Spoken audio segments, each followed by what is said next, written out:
Hello আমার প্রিয় viewers, আজকে আমি মটরের ডাল রেসিপি তৈরি করব। ভিডিওটা দেখতে থাকো তোমরা সবাই, আশা করি তোমাদের সবার ভালো লাগবে। আপনারা প্রত্যেকেই কিন্তু বাড়িতে ডাল রান্না করেন, আমিও আজ সেই একই ডাল আমি যেভাবে রান্না করি সেভাবেই শেয়ার করছি। আসুন দেখে নেওয়া যাক রেসিপিটি। প্রথমেই আমি পরিমাণ মতো ডাল নিয়ে নিলাম, এরপর ভালো করে কচলিয়ে 2 থেকে 3 বার ভালো করে ধুয়ে নেব। এরপরে আমি প্রেসার কুকারে সেদ্ধ করে নেব।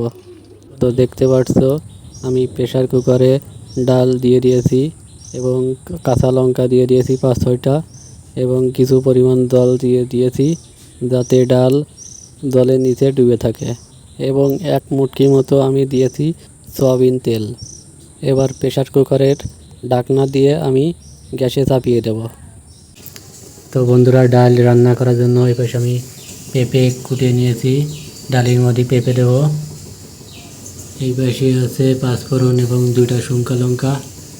এই পাশে তেল আছে, এই পাশে লবণ আছে, এই পাশে হলুদ আছে, এই পাশে কাঁচা লঙ্কা আছে। তো দেখতে পাচ্ছ এগুলো আমার সব কিছু রেডি। আর এই পাশে তো ডাল কুকারে দিয়ে দিয়েছি, দেখতেই পাচ্ছ। এরপর আমি গ্যাসটা দিয়ে দেব। এখন মোটামুটি 3 থেকে 4টা বাঁশি দেওয়া পর্যন্ত আমি অপেক্ষা করব। গ্যাসের ফ্লেম কিন্তু আমি পুরো হাই করে দিয়েছি। 4টা বাঁশি দেওয়ার পরেই আমি লো করে দেব আবার। তো ভিউয়ার্স, দেখতে পাচ্ছ এই হলো আমার রান্নার জায়গাটা। আর ডাল সেদ্ধ হওয়ার পরেই আমি প্রেসার কুকারটা ঠান্ডা হওয়ার জন্য রেখে দেব। ডাল সেদ্ধ হওয়ার পরে আমি ডাল অন্য পাত্রে ঢালবো না, প্রেসার কুকারেই আবার রান্না করে নেব। বন্ধুরা, দেখতে পাচ্ছ আমার প্রেসার কুকারে বাঁশি দেওয়া শুরু হয়ে গেছে। তো প্রেসার কুকারটা আমি এখন খুলবো, দেখো তোমরা। প্রেসার কুকারের মধ্যে এই তো প্রেসার কুকার খুলে গেছে, দেখতেই পাচ্ছ। এবার আমি ঢাকনাটা প্রেসার কুকারের ভিতর থেকে বের করে নেব। এই দেখো বেরিয়ে গেছে। এবার এই দেখো আমার ডাল, যেহেতু জল রয়েছে ডালটা ভালোভাবেই গলে গেছে। এবার এই ডালের মধ্যে আমি পেঁপে দিয়ে দেবো। তো পেঁপেটা দিয়ে আমি গ্যাসের উপর আবার চাপিয়ে দিয়েছি প্রেসার কুকার শুদ্ধ। এবার আমি লবণ দিয়ে দেবো, তারপরে হলুদ দেব, নাড়াচাড়া করে আবার 10 মিনিট মতো এবার ফুটাবো। তারপর আমি এই কড়াইতে সম্বারা দেবো। তো দেখতে থাকো, ভিডিওটা ভালো লাগবে আশা করি।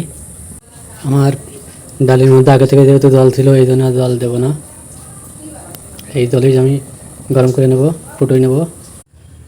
এই দেখো আমার ডালটা হয়ে গেছে।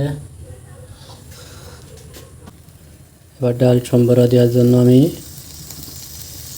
তেল দিয়ে দিলাম।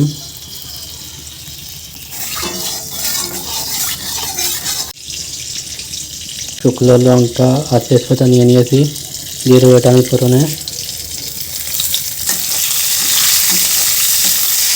এটা আমি ফোড়নে দিয়ে দেবো।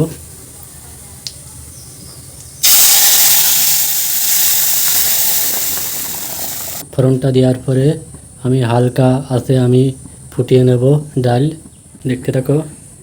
তো পেঁয়াজ দেখতে পাচ্ছ আমার ডাল ফুটে গেছে। এর মধ্যে আমি এবার দিয়ে দেবো সামান্য চিনি, ডালের স্বাদটা আরও ভালো হবে। এবার প্রেসার কুকারটা ধুয়ে আমি এই জলটা দিয়ে দেবো।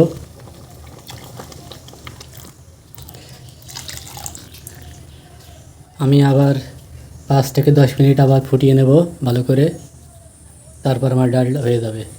তো আমার ডালে একটু লবণ কম হয়েছে, তার জন্য আমি ডালে একটু লবণ দিয়ে দিলাম। তোমাদের স্বাদ মতো লবণ দিয়ে দিও তোমরা। তো 5 মিনিট ফুটুক, তারপর আবার দেখা হবে। আর দেখতে পাচ্ছ আমার ডাল ফুটতিতে কীভাবে ডাল হয়ে গেছে। এখন আমি একটু ধনের গুঁড়ো আর জিরের গুঁড়ো মিশানো ছিটিয়ে দেবো স্বাদ হওয়ার জন্য। তো এই অবস্থা আমার ডাল হয়ে গেছে, আমি এখন ডাল লাভিয়ে নেব। তো প্রিয় ভিউয়ার্স, এই দেখো আমার ডাল রান্না হয়ে গেছে। তো ভিডিওটা যদি ভালো লাগে অবশ্যই লাইক, কমেন্ট, শেয়ার আর ভিডিওটা যারা দেখতো তাদেরকে অসংখ্য ধন্যবাদ। আজকের ভিডিওটা এ পর্যন্তই। ধন্যবাদ সবাইকে।